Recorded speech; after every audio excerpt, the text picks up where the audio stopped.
सदर इजलास से गुजारिश कर रहा हूँ, निज़ामुल अमल में कुछ तब्दीली आई है। मैं सदर इजलास से अदबन इल्तिमास करता हूँ कि वो दीवान-ए-रुबाइयात-ए-अनीस की रस्में रुनुमाई अंजाम दें। मैं इंतहाई अदब से प्रोफेसर मोहम्मद मियाँ शेखुल जामिया मौलाना आज़ाद नेशनल उर्दू यूनिवर्सिटी से गुजारिश कर रहा हूँ कि वो दीवान-ए-रुबाइयात-ए-अनीस की रस्में रुनुमाई अंजाम दें।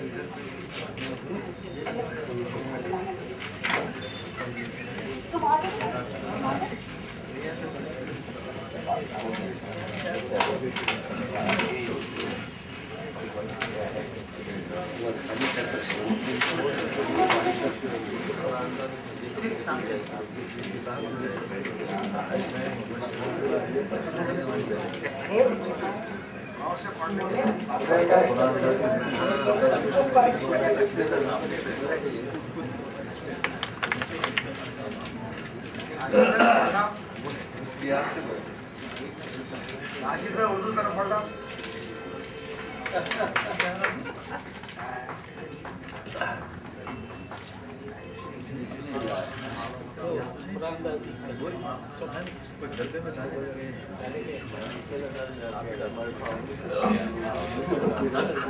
पढ़ा